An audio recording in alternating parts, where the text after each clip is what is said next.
মাননীয় মুখ্যমন্ত্ৰী হিমন্ত বিশ্ব শৰ্মা ডাঙৰীয়াদেৱ, আমাৰ ভাৰতীয় জনতা পাৰ্টিৰ ৰাজ্যিক সভাপতি দিলীপ শইকীয়া ডাঙৰীয়াদেৱ, আমাৰ এই বিভাগীয় মন্ত্ৰী জ্যেষ্ঠ মন্ত্ৰী জয়ন্ত মল্ল বৰুৱা ডাঙৰীয়াদেৱ প্ৰমুখ্যে তেখেতসকলে মোক আজি এটা বৰপেটা উন্নয়ন প্ৰাধিকৰণৰ দায়িত্ব দিছে আৰু মই কাৰ্যালয়ত প্ৰৱেশ কৰিছোঁ মাংগলিক কামেৰে।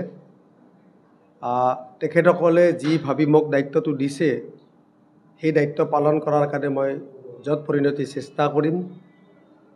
আৰু যিহেতুকে মই প্ৰথম আজি আহিছোঁ অফিচত, এই অফিচৰ বা আমাৰ সীমাটো কিমানখিনিলৈকে আছে, আমি কিমানখিনি আমাৰ আয়ত্তত আমাৰ কৰিবলগীয়া আছে, মই ৰাইজৰ সহযোগত, বৰপেটাৰ বিভিন্ন ব্যক্তিৰ সহযোগত, সকলোৰে সহযোগত মই দিহা পৰামৰ্শেৰে বৰপেটাৰ উন্নয়নৰ হকে যিখিনি কৰিব পাৰি মই কৰি যাম। অলপ সময় লাগিব গোটেইখিনি কথা বুজি উঠি গোটেইখিনি কৰোঁতে, আৰু মই যিমান পাৰোঁ কি ধৰণে আমি বৰপেটাখনক এক নতুন ৰূপত গঢ়ি তুলিব পাৰোঁ, সেই বিভিন্ন সীমাবদ্ধতাৰ মাজেৰেও মই এইখিনি কৰিবলৈ য'ত পৰিণতি চেষ্টা কৰিম।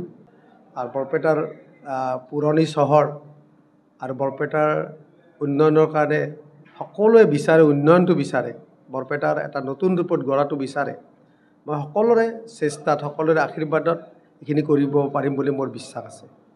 স্বাভাৱিকতে বৰপেটাৰ ভৌগোলিক আৰু যিটো জিঅ'গ্ৰাফিকেল বৰপেটাৰ পৰিস্থিতি আছিল বিগত 40-50 বছৰ ধৰি, আৰু আমি সকলোৱে জানো এতিয়াও আমাৰ বৰপেটাৰ যিবিলাক MLA আছে তেখেতসকলে বৰপেটাৰ উন্নতিৰ কাৰণে, বৰপেটাৰ যিমানকেইটা MLA আছে উন্নতিৰ কাৰণে আজিলৈ কিবা এটা বিশেষ, যিহেতুকে তেখেতসকলে বিশেষ এটা দৃষ্টিভংগী দি তেখেতসকলৰ বিচাৰ বিবেচনা কৰি যায়, গতিকে বৰপেটাৰ আমাৰ স্থানীয় মানুহখিনিৰ বৰপেটাৰ উন্নতিৰ কাৰণে তেখেতসকলে কিবা কৰিব পাৰিছে বুলি মোৰ সন্দেহ আছে, আৰু সকলোৱে জানা কথা এইটো।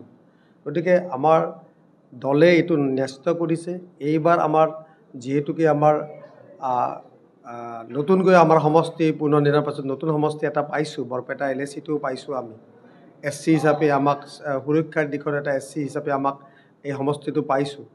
বিগত দিনত MP ইলেকশ্যনতো দেখিছোঁ ভাল ফল এটা পাইছোঁ আমি।